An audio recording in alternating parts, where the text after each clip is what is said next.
Hello students, welcome back to our YouTube course. आज के इस वीडियो में हम बात करने वाले हैं क्वेश्चन नंबर 44 पे आने वाले इंपॉर्टेंट क्वेश्चंस के बारे में। तो अब तक हमने इससे पहले 3 वीडियोस बनाए हुए हैं जिसके अंदर हमने डिस्कस किया है क्वेश्चन नंबर 39 पे क्या आएगा, क्वेश्चन नंबर 40 पे क्या आएगा और क्वेश्चन नंबर 41 पे क्या आएगा। तो आज के इस वीडियो में हम बात करने वाले क्वेश्चन नंबर 44 पे क्या आएगा, राइट। 42 और 43 वाले पे क्या आएगा ये हम अभी डिस्कस नहीं करने वाले हैं क्योंकि उसके अंदर स्प्लिट टाइप में क्वेश्चन आएंगे तो बहुत सारे पॉसिबिलिटीज है, राइट। तो इसीलिए हमने डायरेक्ट चूज किया क्वेश्चन नंबर 44। तो चलिए बिना देर करे शुरू करते हैं। आपका जो क्वेश्चन नंबर 44 पे क्वेश्चन आने वाले हैं वो है चैप्टर नंबर 14 से, जिस चैप्टर का नाम क्या है, semiconductor and electronic devices, right. तो चलिए देखते हैं कौन से क्वेश्चन आने वाले हैं आपके एग्जाम में, राइट।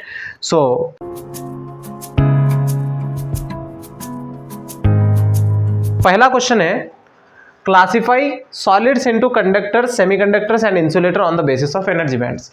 तो पहले क्वेश्चन में आपको पूछा जाएगा सॉलिड्स का classification into 3 categories, one is conductor, semiconductor, insulator on the basis of energy band. तो ये क्वेश्चन आपको 5 नंबर के लिए पूछा जा सकता है। तो इसमें लिखना क्या होता है आपको बता देते हैं। देखिए, तो यहाँ पे हमने 3 कॉलम बना रखे हैं, एक कंडक्टर के लिए, दूसरा सेमीकंडक्टर के लिए और तीसरा इंसुलेटर के लिए।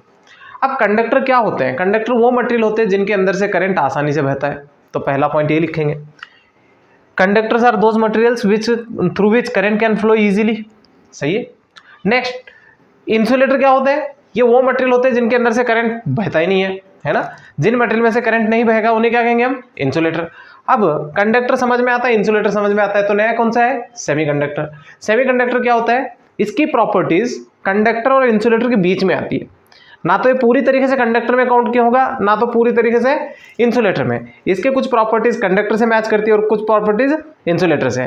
तो इसीलिए इसे क्या बोला हमने? सेमीकंडक्टर। देखिए, conducts the electric current less than conductor. तो इसकी करंट कंडक्ट करने की कैपेसिटी कंडक्टर से कम है, वहीं पे इंसुलेटर से ज्यादा है, राइट। तो ये था पहला डिफरेंस तीनों के बीच में। सेकंड क्या है, देखिए, कंडक्टर्स वो मटेरियल्स होते हैं जिनके अंदर सिर्फ एक वैलेंस इलेक्ट्रॉन होता है। कितने वैलेंस इलेक्ट्रॉन होते हैं? एक वैलेंस इलेक्ट्रॉन। वहीं पे जब आप सेमीकंडक्टर की बात करेंगे तो इसके अंदर 4 वैलेंस इलेक्ट्रॉन्स होते हैं। क्या होते हैं? 4 वैलेंस इलेक्ट्रॉन। और जब आप इंसुलेटर की बात करेंगे तो इसके अंदर होते हैं 8 वैलेंस इलेक्ट्रॉन्स, राइट। तो ये एक डिफरेंस है इनके बीच में। कंडक्टर हमेशा वो मटेरियल बनेंगे जिनके अंदर सिर्फ एक वैलेंस इलेक्ट्रॉन होगा। सेमीकंडक्टर वो मटेरियल होते हैं जिनके अंदर 4 वैलेंस इलेक्ट्रॉन होंगे। और सेमीकंडक्टर इंसुलेटर्स वो मटेरियल होंगे जिनके अंदर 8 वैलेंस इलेक्ट्रॉन्स होंगे। आई होप ये क्लियर हुआ होगा। नेक्स्ट, थर्ड प्रॉपर्टी देखिए,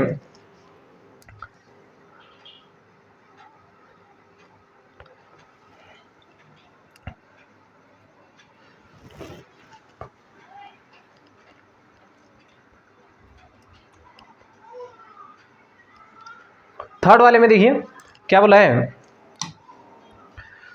conductors formed using metallic bonding. Conductors जो बनते हैं इनके अंदर कौन सी बॉन्डिंग होती है? मेटेलिक बॉन्डिंग होती है।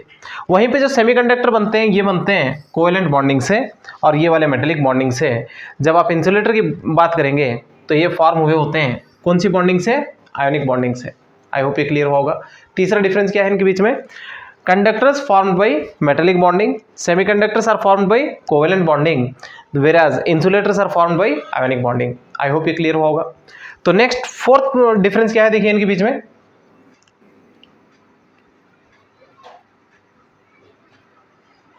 यस देखिए फोर्थ डिफरेंस क्या है, valence band and conduction band overlap. तो इसके अंदर क्या होता है, कंडक्शन बैंड और वैलेंस बैंड इस तरीके से ओवरलैप करते हैं। मतलब यहां पे एनर्जी गैप होता ही नहीं है, राइट। किसके अंदर? कंडक्टर्स के अंदर। वहीं पे सेमीकंडक्टर में क्या होता है, कंडक्शन बैंड और वैलेंस बैंड कुछ गैप पे होते हैं। तो ये जो गैप है, एनर्जी गैप, ये लेस देन 3 इलेक्ट्रॉन वोल्ट का होता है। किसके अंदर? सेमीकंडक्टर में। वहीं पे अगर आप इंसुलेटर की बात करेंगे तो इसके अंदर कंडक्शन बैंड और वैलेंस बैंड, इनके बीच का जो एनर्जी गैप है ये 3 इलेक्ट्रॉन वोल्ट से ज़्यादा होता है। आपकी एमसीक्यू में भी क्वेश्चन आ सकता है कि कौन से मटेरियल का conduction energy band gap less than 3 electron volt होगा, वो होगा सेमीकंडक्टर, और किसका मोर देन 3 इलेक्ट्रॉन वोल्ट होगा, वो होगा इंसुलेटर। आई होप ये क्लियर होगा। इसमें एनर्जी गैप की वैल्यू 0 होती है, इसमें energy gap less than 3 electron volt होता है और इसके अंदर more than 3 electron volt. I hope ये क्लियर होगा। तो इस प्रॉपर्टी में क्या बोला है, valence band conduction band overlap करेंगे। इसमें वैलेंस बैंड कंडक्शन बैंड छोटे गैप से सेपरेटेड होंगे। यहाँ पे वैलेंस बैंड कंडक्शन बैंड के बीच में गैप ज्यादा होगा, जो कि 3 इलेक्ट्रॉन वोल्ट से ज्यादा, जैसे कि यहाँ पे बताया गया है 6 से लेके 10 इलेक्ट्रॉन वोल्ट, इसमें बताया गया up to 1.1 electron volt. I hope ये क्लियर होगा। नेक्स्ट अगला जो डिफरेंस है वो क्या है, कंडक्टर के अंदर रेजिस्टेंस बहुत कम होता है, रेजिस्टेंस इज वेरी स्मॉल। इसके अंदर रेजिस्टेंस इज हाई, सही है। सेमीकंडक्टर में रेजिस्टेंस ज्यादा ही होता है, वहीं पे इंसुलेटर की बात करेंगे तो very high, resistance is very high. I hope ये क्लियर हुआ होगा।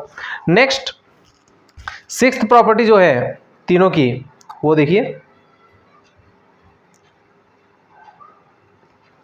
6th property, it has positive temperature coefficient.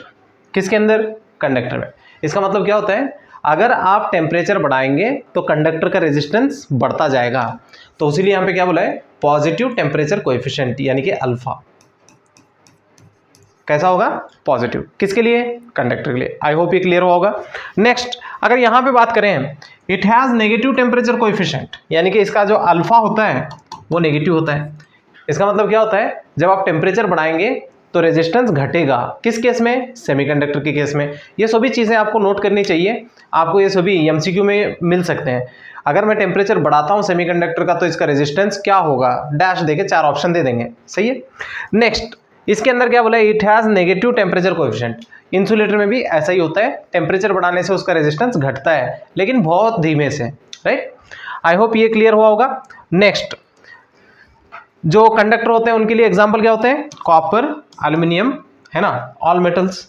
वहीं पे सेमीकंडक्टर के लिए एग्जाम्पल सिलिकॉन, जर्मेनियम, और यहाँ पे इंसुलेटर में मीका, पेपर, रबर, प्लास्टिक जो भी होते हैं वो सभी, राइट। नेक्स्ट 7th प्रॉपर्टी एक और है, देखिए कंडक्टर में जो करंट बहता है ना, करंट बहने का कारण कौन है, फ्री इलेक्ट्रॉन्स। किसकी वजह से करंट बहता है, फ्री इलेक्ट्रॉन्स। वहीं पे जो सेमीकंडक्टर होता है उसके अंदर जो करंट बहता है वो किसकी वजह से, फ्री इलेक्ट्रॉन्स और होल्स। ये 1 मार्क्स के क्वेश्चन में आपको पूछे जा सकते हैं, नोट करिए। इंसुलेटर के अंदर जो करंट बहता है वहां पे कोई करंट ही नहीं बहता है, तो इसका मतलब यहाँ पे कोई करंट फ्लो कराने वाले पार्टिकल है ही नहीं। आई होप ये 7-8 पॉइंट्स जो भी लिखा है मैंने क्लासिफिकेशन से रिलेटेड, आपको ये सभी समझ में आए होंगे। अगर इनसे जुड़ा हुआ कोई डाउट आपको रहता है तो आप वीडियो के नीचे कमेंट कर सकते हैं। तो चलिए आगे बढ़ते हैं अगले क्वेश्चन की तरफ।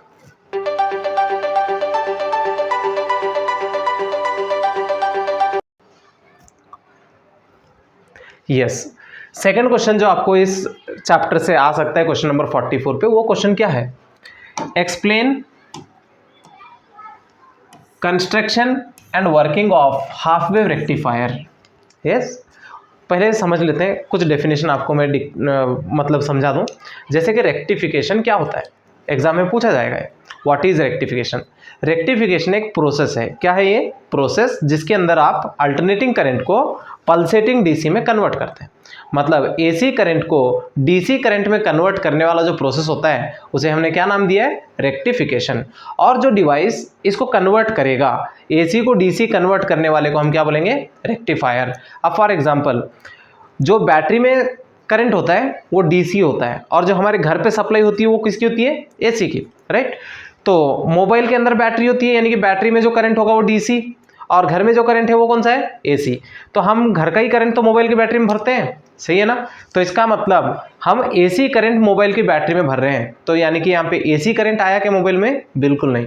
हम वहाँ पे चार्जर लगाते हैं ना, तो वो चार्जर क्या करता है, एसी को डीसी में कन्वर्ट करता है, यानी कि चार्जर हमारे लिए क्या है, रेक्टिफायर। आई होप ये क्लियर हुआ होगा। रेक्टिफायर क्या है, it is a device which is used to convert AC into DC. I think यहाँ तक क्लियर हुआ होगा। चलिए आगे बढ़ते हैं। हमें बोला गया है explain construction and working of half wave rectifier. तो यहाँ पे 2 टाइप के रेक्टिफायर्स होते हैं, एक होता है फुल वेव रेक्टिफायर, दूसरा होता है half wave rectifier. Full wave rectifier क्या होता है, कंप्लीट एसी साइकिल को डीसी में कन्वर्ट कर देता है। हाफ वेव रेक्टिफायर क्या होता है, ओनली हाफ साइकिल को कन्वर्ट करता है, हाफ साइकिल को कन्वर्ट नहीं करता है। कैसे, मैं भी आपको इसमें समझा देता हूँ। तो देखिए ये इसका डायग्राम है, किस चीज़ का, हाफ वेव रेक्टिफायर का। इसे कहते हैं ट्रांसफार्मर। क्या कहेंगे इसको? ट्रांसफार्मर। ये वाला जो कॉइल है इसे बोलेंगे हम प्राइमरी कॉइल, और इस वाले को कॉइल को क्या बोलेंगे हम? Secondary coil. यहाँ पे मैंने इनपुट वोल्टेज दिया है किसके अंदर? प्राइमरी कॉइल में। कौन से कॉइल में? प्राइमरी कॉइल में मैंने इनपुट वोल्टेज दिया है। ये वाला पॉजिटिव हाफ साइकिल, ये negative half cycle, positive half cycle, negative half cycle. आई होप ये क्लियर हुआ होगा। नेक्स्ट, ये जो सेकेंडरी कॉइल है, इस कॉइल में मैंने क्या कनेक्ट किया है? एक डायोड और एक रेजिस्टेंस, जिसे हम बोलते हैं लोड रेजिस्टेंस। क्या बोलेंगे इसको? लोड रेजिस्टेंस, जहां पे मेरे को आउटपुट मिलने वाला है। आई होप ये क्लियर हुआ होगा, राइट। तो फिर से एक बार मैं आपको कंस्ट्रक्शन बता दूं। तो इसके अंदर क्या है? एक ट्रांसफार्मर है जिसके अंदर दो कॉइल होते हैं, एक होती है प्राइमरी कॉइल और एक सेकेंडरी कॉइल। प्राइमरी कॉइल में हमने इनपुट का एसी दे रखा है, जिसे हमें कन्वर्ट करना है, वो इनपुट हमने प्राइमरी कॉइल में लगाया है। वहीं पे सेकेंडरी कॉइल में हमने क्या कनेक्ट किया है? एक डायोड और एक लोड रेजिस्टेंस। इस लोड रेजिस्टेंस के पास हमें आउटपुट मिलेगा। क्या मिलेगा? आउटपुट। आई होप यहां तक समझ में आया होगा। चलिए आगे देखते हैं। कंस्ट्रक्शन में यही लिखना है, it consists of a transformer in which input is given to primary coil and secondary coil is connected with load resistance RL across which output is taken. I hope ये क्लियर हुआ होगा, right. तो इसका construction आपको समझ में आया होगा। नेक्स्ट, यहाँ पे देखिए वर्किंग है। वर्किंग में मैंने क्या बोला है? अगर इस इनपुट में ये पॉजिटिव हाफ साइकिल आ जाता है तो तब ये ऊपर वाला पॉजिटिव बन जाएगा, नीचे वाला नेगेटिव, तो ये डायोड फॉरवर्ड बायस हो जाएगा। क्या हो जाएगा? Forward bias. कब?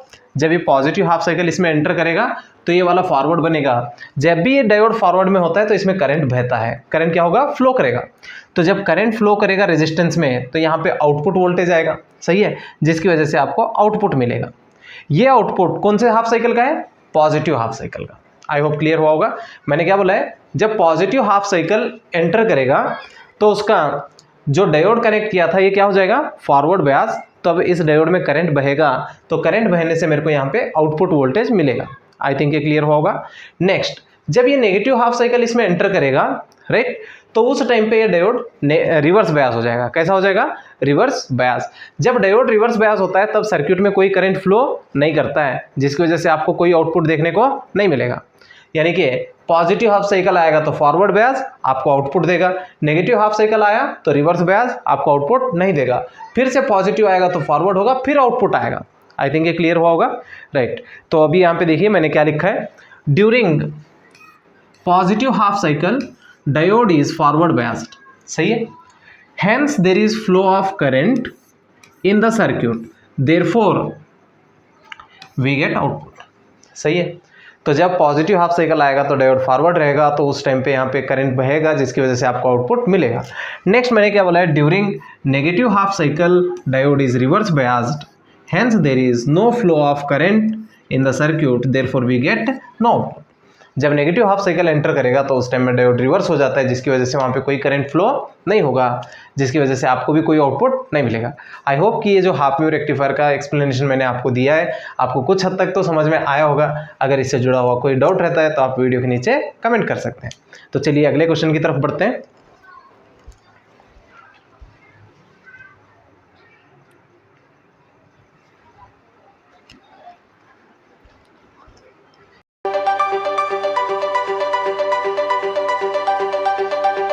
इस क्वेश्चन में हमसे कहा गया है explain construction and working of full wave rectifier, यानी कि यहाँ पे आपको फुल वेव रेक्टिफायर के बारे में डिस्कस करना है। तो फुल वेव रेक्टिफायर क्या होता है, एक ऐसा डिवाइस जो कंप्लीट एसी साइकिल को कंप्लीट डीसी में कन्वर्ट कर दें, यानी कि यहाँ पे कोई भी हाफ साइकिल विदाउट कन्वर्शन आगे ना जाए, राइट। यानी कि कंप्लीट एसी साइकिल को जो कन्वर्ट करेगा वैसे वाले डिवाइस को हमने क्या नाम रखा है, फुल वेव रेक्टिफायर, राइट। तो चलिए देखते हैं इसके कंस्ट्रक्शन में क्या है। एक ट्रांसफार्मर है, primary coil, secondary coil. Input हमने दिया प्राइमरी कॉइल को, और सेकेंडरी कॉइल में हमने क्या क्या कनेक्ट किया है, दो डायोड D1 और D2 और एक लोड रेजिस्टेंस RL, जहां पे हमें आउटपुट मिलेगा। क्या मिलेगा, आउटपुट। फिर से एक बार बोल रहा हूं, हमने यहाँ पे एक ट्रांसफार्मर लिया है, उसके अंदर दो कॉइल हैं, एक प्राइमरी कॉइल और एक सेकेंडरी कॉइल। प्राइमरी कॉइल में हमने इनपुट दिया है, सेकेंडरी कॉइल में हमने दो डायोड लगाए D1 D2 और एक लोड रेजिस्टेंस RL, जहां पे हमें आउटपुट मिलेगा। आई थिंक ये कंस्ट्रक्शन समझ में आया होगा।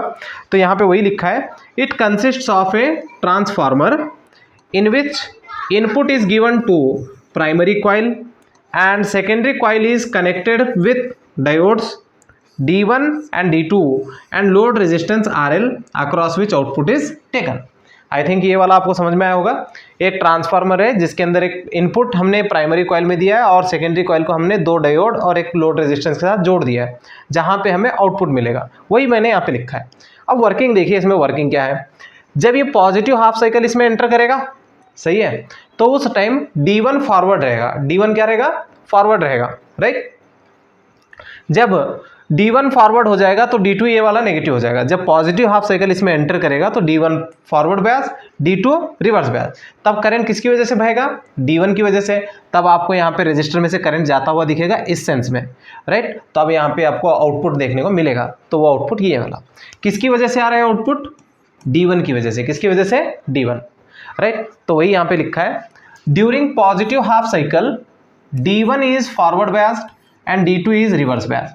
Hence there is flow of current in the circuit due to D1, therefore we get output. जब पॉजिटिव हाफ साइकिल एंटर करेगा तो D1 फॉरवर्ड होगा, D2 रिवर्स होगा, तब करंट बहेगा किसकी वजह से? D1 की वजह से। तब आपको आउटपुट देखने को मिलेगा। आई थिंक ये क्लियर हुआ होगा। नेक्स्ट चलिए नेगेटिव हाफ साइकिल की बात करते हैं। जब नेगेटिव हाफ साइकिल एंटर करेगा तो D1 रिवर्स हो जाएगा, D2 फॉरवर्ड हो जाएगा, तब करंट बहेगा D2 की वजह से। किसकी वजह से? D2 की वजह से। यहाँ पे फिर से करंट आ रहा है, यानी कि फिर से आपको आउटपुट मिलेगा, लेकिन इस बार आउटपुट किसकी वजह से है? D2 की वजह से। तो वही लिखा है, during negative half cycle D1 is reverse biased and D2 is forward biased. Again there is flow of current in the circuit due to D2, therefore we get output. फिर से यहाँ पे करंट बहना शुरू हुआ है, किसकी वजह से? D2 की वजह से। आपको फिर से यहाँ पे आउटपुट मिलेगा। यही वाला प्रोसेस बार बार चलता रहेगा ऐसे ही। आई थिंक ये वाला आपको समझ में आया होगा, फुल वेव रेक्टिफायर क्या होता है, कैसे काम करता है, राइट। अगर ये तीनों क्वेश्चन से रिलेटेड आपको कोई डाउट रहता है तो आप मुझको वीडियो के नीचे कमेंट करके इन्फॉर्म कर सकते हैं, राइट। तो ऐसे ही और वीडियोस देखने के लिए चैनल के साथ जुड़े रहिए, राइट। ये कोर्स कंप्लीट होने तक चैनल पे बने रहिए, और अगर आपके जो भी डाउट्स रहते हैं तो आप हमें कमेंट करके इन्फॉर्म कर सकते हैं। वीडियो के लास्ट तक बने रहने के लिए आप सभी का थैंक यू।